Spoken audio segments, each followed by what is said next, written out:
Hello everyone, कैसे हैं आप लोग? होपफुली अच्छे होंगे और मैं आपको बता दूं मैं भी अच्छा हूं। तो आज की क्लास में हम स्टार्ट करने जा रहे हैं रिवीजन डिडक्शन चैप्टर की। चलिए शुरू करते हैं। डिडक्शन चैप्टर में हमें सबसे पहले ध्यान रखना है कि जो भी हमारी डिडक्शन होती हैं उन्हें रिड्यूस किया जाता है ग्रॉस टोटल इनकम में से। और साथ ही एक बात और यहाँ पर हमें ध्यान रखनी है कि जो हमारी डिडक्शंस है वो एक्सीड नहीं कर सकती हमारी ग्रॉस टोटल इनकम को, यानी डिडक्शंस की वजह से असेसी को लॉस कभी भी इनकर नहीं हो सकता। चलिए सबसे पहले बात करते हैं सेक्शन 80C की। ये डिडक्शन जो मिला करती है इंडिविजुअल और एचयूएफ को मिला करती है, किस पेमेंट के रिगार्डिंग मिलती है। तो हम यहाँ पर देखा करते हैं कि जो असेसी है वो अगर इन्वेस्ट कर रहा है, पीपीएफ में कर रहा है या एलआईसी में कर रहा है या नेशनल सेविंग सर्टिफिकेट में या unique link insurance plans etcetera, ये सारी यहाँ पर बातें की जाती है। जो मैक्सिमम अमाउंट डिडक्शन की मिला करती है वो इस केस में मिलती है 1,50,000। लाइफ इंश्योरेंस पॉलिसी के रिगार्डिंग हमें कुछ बातों का ध्यान देना होता है। नंबर 1, जो ये लाइफ इंश्योरेंस पॉलिसी असेसी ने ली है, जब ये मैच्योर हो जाती है तो मैच्योरिटी पर जो अमाउंट मिला करती है असेसी को वो हो जाती है एग्जेम्प्ट। साथ ही हमने देखा था कि अगर प्रीमियम की स्पेसिफाइड लिमिट में असेसी अपना प्रीमियम पे कर देता है तब उस प्रीमियम की डिडक्शन मिल जाती है अंडर सेक्शन 80C में। इन केस प्रीमियम एक्सीड करता है तो एक्सीड जो अमाउंट है प्रीमियम की उसकी डिडक्शन नहीं मिला करती, जो लिमिट में अमाउंट प्रीमियम की है उसकी डिडक्शन की सिर्फ मिला करती है। जैसे हम समझे कि अगर पॉलिसी इशू की गई है 1/4/2012 से पहले तो उस केस में जो मैक्सिमम प्रीमियम हो सकता है जिसकी डिडक्शन मिल सकती है असेसी को अंडर सेक्शन 80C में वो हुआ करता है 20% of the actual capital sum assured. और इन केस जो पॉलिसी इशू की जा रही है ऑन और आफ्टर 1/4/2012 तो उस केस में जो प्रीमियम होता है उसकी अमाउंट होनी चाहिए 10% of the capital sum assured.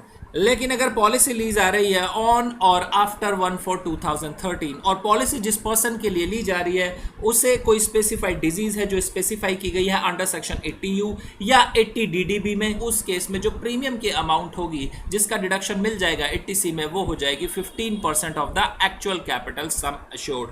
तो बात करते हैं कुछ एग्जाम्पल्स की, कौन कौन सी एलिजिबल पेमेंट्स है जिसमें असेसी इन्वेस्टमेंट कर सकता है और डिडक्शन ले सकता है 1,50,000 की 80C वाली। नंबर 1, लाइफ इंश्योरेंस प्रीमियम जिसे हम ऑलरेडी डिस्कस कर चुके हैं। कंट्रीब्यूशन टू आरपीएफ या पीपीएफ या एसपीएफ या approved superannuation fund. Assessee repayment करता है कोई हाउसिंग लोन की जो गवर्नमेंट से उसने लिया है या बैंक से लिया है या एलआईसी से लिया है या स्पेसिफाइड एम्प्लॉयर से लिया है। ट्यूशन फीस की पेमेंट करता है अपने चिल्ड्रन के लिए और मैक्सिमम 2 चिल्ड्रन के लिए ट्यूशन फी की पेमेंट अलाउ की जाती है। टर्म डिपॉजिट किया है असेसी ने for a period of not less than 5 years with schedule bank, तो ये जो पेमेंट है उसकी भी डिडक्शन उसे मिल जाएगी 80C में। असेसी ने सब्सक्रिप्शन लिया है नोटिफाइड बॉन्ड्स का जो नाबार्ड इशू किया करता है, या 5 year post office time deposit है, या सीनियर सिटीजन या सेविंग स्कीम अकाउंट में कंट्रीब्यूशन किया हुआ है असेसी ने। कंट्रीब्यूशन करता है assessee central government employ NPS scheme में जो हम 80CCD में भी पढ़ेंगे, तो उस केस में भी यहां पर उसे डिडक्शन मिल जाया करती है मैक्सिमम 1,50,000 की। चलिए नेक्स्ट सेक्शन आता है हमारा 80CCC। इसकी जो डिडक्शन मिला करती है वो सिर्फ और सिर्फ इंडिविजुअल असेसी को ही मिला करती है। पेमेंट्स की बात करें तो सेक्शन मेंशन करता है कि अगर इंडिविजुअल कंट्रीब्यूट करता है सर्टेन पेंशन फंड्स में तो उस केस में जो असेसी है उसे डिडक्शन मिल जाया करती है मैक्सिमम अप टू 1,50,000 की। Next is section 80CCD। तो यहां पर जो डिडक्शन मिला करती है वो इंडिविजुअल्स को मिला करती है, इंडिविजुअल एम्प्लॉय या individual self employed person. Deduction जो मिलती है उस इंडिविजुअल को मिलती है अगर वो कंट्रीब्यूट करता है एनपीएस स्कीम में जो इशू की है सेंट्रल गवर्नमेंट ने। इंडिविजुअल पर्सन है जो एम्प्लॉयड है अदर देन सेंट्रल गवर्नमेंट, तो उस केस में अगर वो कंट्रीब्यूट करता है एनपीएस स्कीम में तो जो 10% है उसकी सैलरी का उसे डिडक्शन मिल जाएगा। नेक्स्ट, अगर इंडिविजुअल है और सेंट्रल गवर्नमेंट का एम्प्लॉयर है तो उसे भी 10% उसकी सैलरी की डिडक्शन मिल जाया करती है। सेल्फ एम्प्लॉयड पर्सन के केस में डिडक्शन मिला करती है 20% ऑफ जीटीआई। साथ ही जो एम्प्लॉयर है वो कंट्रीब्यूट कर सकता है maximum to the 10% of the salary of employ, but in case of central government employees तो उसके केस में सेंट्रल गवर्नमेंट जो है 14% ऑफ सैलरी जो है कंट्रीब्यूट कर सकती है एनपीएस स्कीम में। यानी ओवरऑल जो लिमिट मिल रही है एक इंडिविजुअल एम्प्लॉय को या इंडिविजुअल सेल्फ एम्प्लॉयड पर्सन को वो मिल रही है 20% की। एम्प्लॉय अगर है तो 20% ऑफ सैलरी की उसे डिडक्शन मिल जाएगी। सेल्फ एम्प्लॉयड अगर पर्सन है तो उसे मिल जाएगी 20% of the gross total income. लेकिन जो सेंट्रल गवर्नमेंट के एम्प्लॉयज हैं उन्हें थोड़ी एक्सेस डिडक्शन मिल जाया करती है, क्योंकि एम्प्लॉयर की डिडक्शन वहां पर 14% ऑफ सैलरी कर दी गई है। यानी ओवरऑल 24% ऑफ सैलरी जो है सेंट्रल गवर्नमेंट के एम्प्लॉयज को एनपीएस स्कीम में अलाउड कर दी गई है अंडर सेक्शन 80 सीसीडी में। ये डिफाइन किया करता है हमारा सेक्शन 80 सीसीडी सब सेक्शन 1। साथ ही हमें यहां पर एक दूसरी बात जो ध्यान रखनी है वो है एडिशनल डिडक्शन की। सेक्शन 80 सीसीडी सब सेक्शन भी बात करता है कि एडिशनल डिडक्शन भी मिल जाएगी इन सभी एम्प्लॉय को या सेल्फ एम्प्लॉयड इंडिविजुअल्स को मैक्सिमम ₹50,000 की। मैक्सिमम लिमिट जो होती है हमारी 80 सीसीडी में वो हुआ करती है 1,50,000 की। लेकिन जो 80 सीसीडी सब सेक्शन 1B वाली एडिशनल डिडक्शन है इसके लिए ये 1,50,000 वाली लिमिट एप्लीकेबल नहीं होती, ये लिमिट से बाहर रहती है। चलिए नेक्स्ट अब बात करते हैं सेक्शन 80CCE की, जो लिमिट इंपोज करता है 80C, 80CCC और 80CCD पर। सेक्शन बात करता है कि जो मैक्सिमम डिडक्शन मिल सकती है under section 80C, 80CCC, 80CCD वो मिल सकती है 1,50,000। तीनों सेक्शन के जो एग्रीगेट अमाउंट है वो अमाउंट 1,50,000 को एक्सीड नहीं कर सकता। चलिए नेक्स्ट अब बात करते हैं सेक्शन 80D की, जो इंडिविजुअल्स और एचयूएफ को मिला करती है डिडक्शन। ये डिडक्शन मिला करती है मेडिकल इंश्योरेंस प्रीमियम के रिगार्डिंग। तो सेक्शन बात करता है कि अगर कोई प्रीमियम पे किया जाता है otherwise than by way of cash by an individual for himself या स्पाउस के लिए या डिपेंडेंट चिल्ड्रन के लिए, तो उस केस में उसे डिडक्शन मिल जाया करती है 25,000 रुपीज की।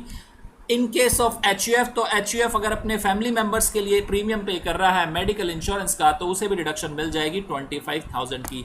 बट यहां पर एक एक्सेप्शन लॉ ने प्रोवाइड कराई है कि अगर इंडिविजुअल के जो पेरेंट्स हैं या एचयूएफ का जो मेंबर है वो रेजिडेंट सीनियर सिटीजन है तो उस केस में जो 25,000 वाली डिडक्शन है वो मिल जाया करती है 50,000 की। नेक्स्ट, अगर इंडिविजुअल कंट्रीब्यूट करता है सेंट्रल गवर्नमेंट हेल्थ स्कीम में तो भी उसे डिडक्शन मिल जाएगी अंडर सेक्शन 80D में। लेकिन ध्यान रहे ये जो कंट्रीब्यूशन की अमाउंट है सीजीएचएस में या जो वो प्रीमियम पे करता है अंडर सेक्शन 80D में, उसकी जो मैक्सिमम अमाउंट है वो 25,000 या 50,000 होगी एज द केस में बी। थर्ड पॉइंट जो आया करता है वो आता है प्रिवेंटिव हेल्थ चेकअप का। प्रिवेंटिव हेल्थ चेकअप के लिए भी डिडक्शन प्रोवाइड कराई है सेक्शन 80D ने और ये डिडक्शन जो है वो 5,000 तक की प्रोवाइड की गई है। लेकिन यहाँ पर दो बातों का हमें ध्यान रखना है। प्रिवेंटिव हेल्थ चेकअप की जो अमाउंट है वो कैश में पे की जा सकती है, डिडक्शन तब भी मिल जाएगी। लेकिन ये जो 5,000 की अमाउंट है वो एग्रीगेट है with in the amount of 25,000, यानी जो मैक्सिमम अमाउंट मिलेगी डिडक्शन की वो एक इंडिविजुअल को अपने लिए या अपने स्पाउस के लिए या डिपेंडेंट चिल्ड्रन के लिए वो मिलेगी 25,000 और उसमें सीजीएचएस स्कीम में अगर कोई कंट्रीब्यूशन है या प्रिवेंटिव हेल्थ चेकअप की कोई अमाउंट है उन दोनों को इंक्लूड कर लिया गया है। साथ ही अगर ये डिडक्शन लेता है वो अपने रेजिडेंट पेरेंट्स के लिए जो कि है सीनियर सिटीजन तो ये अमाउंट हो जाएगी 50,000। नेक्स्ट 80D में हमने समझा था कि अगर जो कंपनी है लमसम प्रीमियम ले लेती है इंश्योरेंस प्रीमियम के लिए तो उस केस में जितना भी लमसम प्रीमियम लिया गया है डिवाइड कर देंगे नंबर ऑफ ईयर से और जो भी अमाउंट आएगी डिवाइड होने के बाद उसकी जो है डिडक्शन मिला करती है इंडिविजुअल या एचयूएफ को फॉर ईच ईयर। चलिए अब बात करते हैं सेक्शन 80DD की।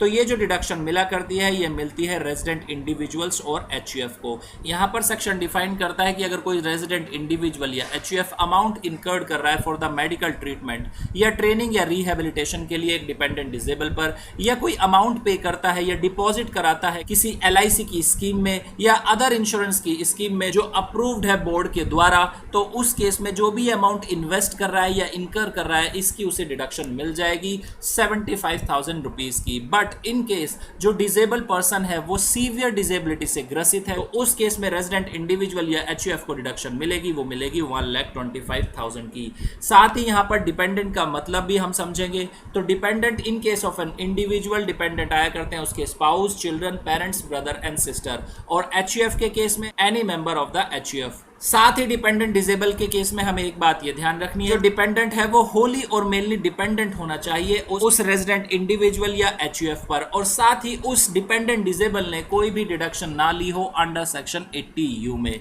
चलिए नेक्स्ट इज सेक्शन 80DDB की डिडक्शन मिला करती है रेजिडेंट इंडिविजुअल और एचयूएफ को। ये जो डिडक्शन प्रोवाइड कराई जाती है ये प्रोवाइड कराई जाती है medical treatment of specified disease या एलिमेंट्स के लिए।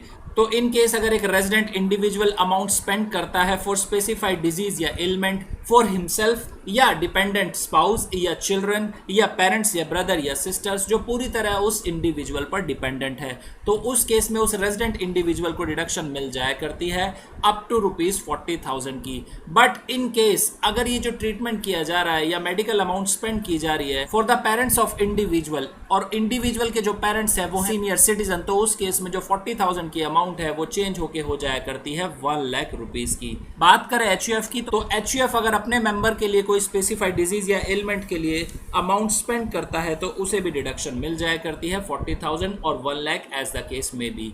साथ ही अगर कोई अमाउंट मिलती है उस इंडिविजुअल या HUF को अपने इंश्योरेंस कंपनी या एम्प्लॉयर से, उस केस में जो रीइंबर्स अमाउंट है उसे रिड्यूस कर दिया जाएगा डिडक्शन की अमाउंट में से। चलिए नेक्स्ट इज सेक्शन 80E जो मिला करती है एक इंडिविजुअल को। ये जो डिडक्शन है वो मिला करती है इंटरेस्ट के लिए on loan taken for higher education. Individual क्या करता है, हायर एजुकेशन के लिए अगर कोई लोन लेता है अपने लिए या अपने रिलेटिव्स के लिए, तो उस केस में जो लोन पर इंटरेस्ट की पेमेंट वो कर रहा है उसकी उसे डिडक्शन मिल जाती है 80E में। रिलेटिव की डेफिनेशन को लॉ ने समझाया कि रिलेटिव की डेफिनेशन में आएंगे उसके स्पाउस या चिल्ड्रन या वो स्टूडेंट जिसके लिए इंडिविजुअल को अपॉइंट किया गया है एज अ लीगल गार्डियन। साथ ही ये जो लोन असेसी को लेना है वो लेना है किसी फाइनेंशियल इंस्टीट्यूशन से या अप्रूव्ड चैरिटेबल इंस्टीट्यूशन से ही। डिडक्शन की बात करें तो लॉ मेंशन करता है डिडक्शन जो मिलेगी एसएससी को वो मिलेगी जब वो इंटरेस्ट की पेमेंट कर रहा है in the initial assessment year and 7 assessment year succeeding the initial assessment year. यानी कुल मिलाकर यहाँ पर 8 साल की जो है डिडक्शन मिलेगी। लेकिन अगर 8 साल से पहले ही इंटरेस्ट पे कर दिया है एसएससी ने या जो लोन है वो 8 साल से कम का है उसमें पहले ही वो इंटरेस्ट पे कर देता है, तो दोनों केसेस में कंपैरिजन किया जाएगा विच एवर इज अर्लियर। यानी बात करें कि इंटरेस्ट पेमेंट किया जा रहा है अप टू 8 इयर्स और until the interest is fully paid which ever is earlier, दोनों पीरियड में हो जाएगा जो जल्दी तब तक की मिलेगी इंटरेस्ट की डिडक्शन एसएससी को। नेक्स्ट इज सेक्शन 80EE जो बात करता है डिडक्शन की इंटरेस्ट के लिए। यहां पर जो इंटरेस्ट की डिडक्शन मिलती है इंडिविजुअल को वो मिला करती है जो उसने लोन बोरो किया है किसी फाइनेंशियल इंस्टीट्यूशन से जैसे बैंक्स या हाउसिंग फाइनेंस कंपनी, और किस पर्पस के लिए उसने ये लोन बोरो किया है, for acquisition of residential house property. तो इस केस में जो डिडक्शन मिला करती है एसएससी को वो मैक्सिमम मिलती है 50,000 रुपीस की। लेकिन यहां पर 4 कंडीशन को हमें ध्यान देना होता है। जो लोन सैंक्शन होना चाहिए वो एसएससी का हो जाना चाहिए during the previous year 2016-17। Loan जो सैंक्शन होना चाहिए वो मैक्सिमम 35 लाख रुपीस तक का होना चाहिए। साथ ही जो इंडिविजुअल हाउस प्रॉपर्टी एक्वायर करने जा रहा है उसकी वैल्यू होनी चाहिए अप टू ₹50 लाख। और जिस डेट पर एसएससी का लोन सैंक्शन हो रहा है उस डेट पर एसएससी के पास कोई भी रेजिडेंशियल हाउस प्रॉपर्टी नहीं होनी चाहिए। तो इन 4 बातों का यहां पर ध्यान दिया जाता है और मैक्सिमम डिडक्शन 50,000 की एसएससी को मिल जाया करती है। यहां पर कोई भी टाइम पीरियड मेंशन नहीं किया गया है क्योंकि लिमिट जो है अमाउंट की वो स्पेसिफाई कर दी गई है। चलिए नेक्स्ट अब बात करते हैं सेक्शन 80EE की। इसकी भी डिडक्शन जो मिला करती है एसएससी को वो मिल जाती है इंटरेस्ट के लिए। जो एसएससी ने लोन लिया था किसी फाइनेंशियल इंस्टीट्यूशन से, बैंक या हाउस फाइनेंस कंपनी से for the acquisition of residential house property. लेकिन यहां और प्रीवियस सेक्शन में डिफरेंस क्या है, तो डिफरेंस समझिए। ये जो डिडक्शन मिला करती है इंटरेस्ट के लिए वो मिलती है मैक्सिमम ₹1,50,000 की। और यहां पर भी हमें 4 बातों का ध्यान देना है कि जो लोन की अमाउंट है वो सैंक्शन हो जानी चाहिए ड्यूरिंग द प्रीवियस ईयर 2019-20 और जो स्टैम्प ड्यूटी वैल्यू है उस हाउस की वो होनी चाहिए अप टू ₹45 लाख। साथ ही जिस डेट को ये सैंक्शन किया जा रहा है लोन उस डेट पर इंडिविजुअल के पास कोई भी रेजिडेंशियल हाउस नहीं होना चाहिए। और साथ ही इंडिविजुअल ने 80EE में कोई भी डिडक्शन क्लेम ना की हो। यहाँ पर जो हमें बात ध्यान रखनी है वो ये रखनी है कि जब हम हाउस प्रॉपर्टी का चैप्टर किया करते थे सेक्शन 24 हम वहाँ पर पढ़ा करते थे, तो वहां पर हमने देखा था कि जब भी सेल्फ ऑक्यूपाइड हाउस प्रॉपर्टी होती है उस केस में इंटरेस्ट की जो मैक्सिमम रिडक्शन है वो मिल जाती थी 2 लाख रुपीस की। तो लॉ यहां पर मेंशन करता है ये जो 1,50,000 की डिडक्शन दी जा रही है अदर देन सेक्शन 24 है, यानी 2 लाख की डिडक्शन वहां भी मिल जाएगी और 1,50,000 की डिडक्शन यहां भी मिल जाएगी।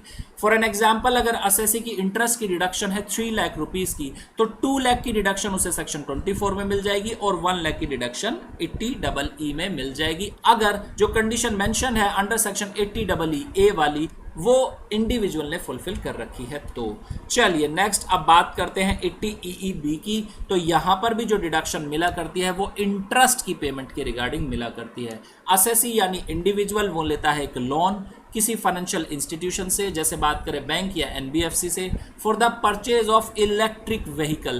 तो इस लोन की अगर वो इंटरेस्ट की पेमेंट कर रहा है तो उसकी भी उसे डिडक्शन मिल जाएगी। मैक्सिमम डिडक्शन जो मिला करती है वो मिला करती है 1,50,000 की। लेकिन यहां पर एक कंडीशन है कि जो लोन सैंक्शन होना चाहिए वो होना चाहिए during the period from 1 April 2019 to 31 March 2023। तो जो इंटरेस्ट है उस लोन पर उसकी डिडक्शन असेसी को मिल जाएगी। चलिए बात करते हैं 80G की। तो 80G जो डिडक्शन दिया करता है सभी तरह के असेसी को दिया करता है, और ये जो डिडक्शन देता है वो 4 कैटेगरी में डिवाइड करके देता है। नंबर 1 कैटेगरी होती है 100% deduction without any qualifying limit, जिसमें एग्जाम्पल कुछ बात करें तो prime minister national relief fund या नेशनल चिल्ड्रन फंड, स्वच्छ भारत कोष, नेशनल डिफेंस फंड, ये सारे वो फंड्स है कि अगर असेसी इन फंड्स में डोनेशन देता है तो उसे 100% की डिडक्शन मिल जाएंगी without any qualifying limit. Next जो होती है डिडक्शन वो होती है 50% की विदाउट एनी क्वालिफाइंग लिमिट, जिसमें एग्जांपल ले prime minister drought relief fund, Jawaharlal Nehru memorial fund, Indira Gandhi memorial trust, Rajiv Gandhi foundation etcetera. Third जो डिडक्शन की कैटेगरी आती है वो आती है 100% deduction subject to qualifying limit, और इसमें जो है डोनी के एग्जांपल गवर्नमेंट और local authority, institution for promotion of family planning etcetera. Fourth category जो है डिडक्शन की वो है 50% deduction subject to qualifying limit. इसके कुछ एग्जांपल्स ले तो गवर्नमेंट या any local authority to be used for charitable purpose other than promotion of family planning, notified temple, church, gurdwara, mosque etc. ये सारे एग्जाम्पल होते हैं। बात करें क्वालिफाइंग लिमिट की कैसे कंप्यूट की जाती है, तो वहां पर हम देखते हैं कि जो हमारी ग्रॉस टोटल इनकम होती है उसमें से रिड्यूस कर देते हैं सबसे पहले हम चैप्टर 6 की deduction, except deduction under section 80G। साथ ही अगर कोई शॉर्ट टर्म कैपिटल गेन हुआ है जो टैक्सेबल है अंडर सेक्शन 111A उसे भी रिड्यूस कर दिया जाएगा, और अगर कोई लॉन्ग टर्म कैपिटल गेन है जो टैक्सेबल है अंडर सेक्शन 112 या 112 कैपिटल A उसे भी रिड्यूस कर दिया जाएगा। बैलेंस जो अमाउंट आएगी वो हमारी अमाउंट कहलाएगी एडजस्टेड टोटल अमाउंट। स्टेप 2 में इस एडजस्टेड टोटल अमाउंट का 10% किया जाएगा। ये जो 10% होती है एडजस्टेड टोटल अमाउंट का, ये होती है हमारी क्वालिफाइंग लिमिट। स्टेप 3 में हम जो है कंपैरिजन करते हैं डोनेशन की एक्चुअल अमाउंट का और क्वालिफाइंग लिमिट का। स्टेप 4 में देखते हैं कि दोनों में जो लोअर है उसे मैक्सिमम डिडक्शन अलाउ कर दी जाती है। स्टेप 5 बात करता है पहले उन डोनेशन को एडजस्ट किया जाएगा जो 100% विद क्वालिफाइंग लिमिट के साथ है, उसके बाद ही 50% विद क्वालिफाइंग लिमिट वाली डिडक्शन की एडजस्टमेंट की जाती है। एक बात का हमें ध्यान रखना होता है वो ये कि अगर 2000 से ज्यादा की डोनेशन दी जा रही है तो वो अदर देन कैश में होनी चाहिए।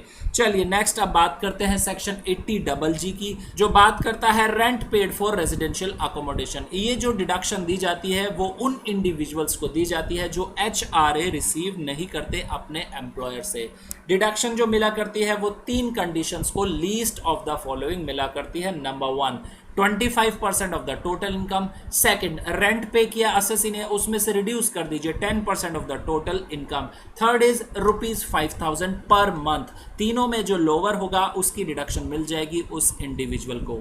अगर एसएससी के पास कोई रेजिडेंशियल अकोमोडेशन है या उसकी स्पाउस के पास है या माइनर चाइल्ड के पास है, या एसएससी मेंबर है एचयूएफ का और एचयूएफ के पास कोई रेजिडेंशियल अकोमोडेशन है जहां पर एसएससी रिजाइड करता है यानी रहता है, या जहां पर एसएससी अपनी ऑफिशियल ड्यूटी परफॉर्म करता है, या जहां पर एसएससी अपना बिजनेस या प्रोफेशन कैरी करता है, तो उस केस में ये डिडक्शन एसएससी को फिर नहीं मिलेगी। चलिए नेक्स्ट अब बात करते हैं सेक्शन 80GGB की। ये जो डिडक्शन मिला करती है वो मिला करती है इंडियन कंपनीज को। डिडक्शन जो दी जाती है वो दी जाती है कंट्रीब्यूशन टू पॉलिटिकल पार्टीज। अगर कोई इंडियन कंपनी कंट्रीब्यूट करती है पॉलिटिकल पार्टीज को तो उस केस में जो डिडक्शन है वो मिल जाएगी इंडियन कंपनी को। साथ ही हमें यहाँ पर ध्यान रखना है कि अगर डिडक्शन दी जाती है किसी इलेक्टोरल ट्रस्ट को तब भी ये डिडक्शन मिल जाएगी, लेकिन जो अमाउंट है वो होनी चाहिए pay otherwise than by way of cash. Next is section 80GGC जो डिडक्शन प्रोवाइड कराता है any person other than local authority and artificial judicial person. ये जो डिडक्शन मिलती है वो मिलती है कंट्रीब्यूशन करने पर पॉलिटिकल पार्टीज को या इलेक्टोरल ट्रस्ट को। डिडक्शन जो मिलेगी वो एक्चुअल कंट्रीब्यूशन अमाउंट की मिलेगी जो हमने 80 जीजीबी में पढ़ी, लेकिन जो कंट्रीब्यूशन की अमाउंट है उसकी पेमेंट होनी चाहिए otherwise than by way of cash. Next is section 80JJAA। ये जो डिडक्शन मिला करती है ये उन असेसी को मिला करती है जिनकी पीजीबीपी की इनकम होती है और साथ ही उन पर सेक्शन 44AB भी एप्लीकेबल होना चाहिए। बात करें एलिजिबल इनकम की तो डिडक्शन जो मिला करती है असेसी को वो मिलती है एडिशनल एम्प्लॉय कॉस्ट की। कितनी डिडक्शन मिलती है तो लॉ मेंशन करता है जो 30% है एडिशनल एम्प्लॉय कॉस्ट का इनकर्ड हुआ है प्रीवियस ईयर में उसकी उसे डिडक्शन मिल जाएगी और ये जो डिडक्शन मिलेगी वो 3 सालों के लिए मिलेगी, यानी फर्स्ट ईयर में 30%, फिर नेक्स्ट ईयर में 30%, थर्ड ईयर में फिर 30%। चलिए बात करते हैं सेक्शन 80QQB की जो डिडक्शन देता है एक रेजिडेंट इंडिविजुअल को और वो इंडिविजुअल क्या होना चाहिए, ऑथर होना चाहिए। तो बात करें एलिजिबल इनकम की तो यहाँ पर कंसिडर की जाती है रॉयल्टी इनकम या कॉपीराइट फीस। साथ ही जो रेजिडेंट इंडिविजुअल ऑथर है वो ऑथर होना चाहिए अदर देन टेक्स्ट बुक का, तभी उसे डिडक्शन मिला करती है। डिडक्शन की अमाउंट की बात करें तो अगर लमसम कंसिडरेशन रिसीव हो रही है असेसी को तो उस केस में 3 लाख तक की मैक्सिमम अमाउंट की डिडक्शन मिलेगी।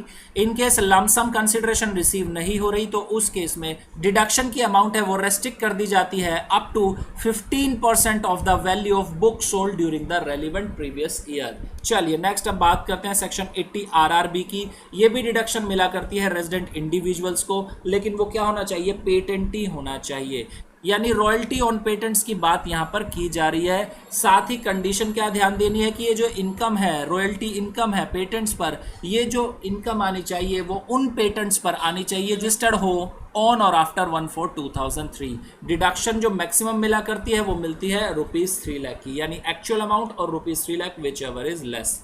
चलिए नेक्स्ट इज सेक्शन 80AA जो डिडक्शन प्रोवाइड कराया करता है इंडिविजुअल्स को, HUF को other than resident senior citizen. Eligible income क्या होती है, जो इंटरेस्ट मिला करता है इन इंडिविजुअल्स या HUF को ऑन देयर सेविंग अकाउंट, जो उन्होंने अकाउंट खोले किसी बैंक में या कोऑपरेटिव सोसाइटी में या पोस्ट ऑफिस में। साथ ही ये जो डिपॉजिट्स हैं टाइम डिपॉजिट्स नहीं होने चाहिए। टाइम डिपॉजिट्स का मतलब क्या होता है कि वो एक्सपायर हो जाते हैं सर्टेन पीरियड के बाद। मैक्सिमम डिडक्शन कितना मिला करता है तो मैक्सिमम डिडक्शन मिल जाता है 10,000 का। नेक्स्ट इज सेक्शन 80 TTB जो बिल्कुल सिमिलर है TTA के। बात यहाँ पर सिंपल ये की गई है कि अगर असेसी रेजिडेंट सीनियर सिटीजन है तो उस केस में जो इंटरेस्ट की डिडक्शन है वो मिल जाएगी मैक्सिमम 50,000 की। चलिए नेक्स्ट इस सेक्शन 80U की जो रिडक्शन मिला करती है उन पर्सन को मिला करती है जो स्पेसिफाइड डिजीज या डिसेबिलिटी से ग्रसित होते हैं। डिडक्शन की अमाउंट जो मिलती है वो होती है 75,000, बट अगर सीवियर डिसेबिलिटी है पर्सन को तो उसे रिडक्शन मिल जाया करती है 1,25,000 की। तो यहाँ पर जो है हमारा डिडक्शन चैप्टर की रिवीजन होती है फिनिश। तो बेटा ये थी हमारी आज की क्लास। अब आप करिए इसका रिवीजन। इन केस अगर आपको आती है कोई प्रॉब्लम तो आप हमें कमेंट सेक्शन में लिख सकते हैं या आप हमें व्हाट्सएप या टेलीग्राम भी कर सकते हैं। हमारा व्हाट्सएप या टेलीग्राम नंबर है 8287377353। तो बेटा मिलते हैं नेक्स्ट क्लास में।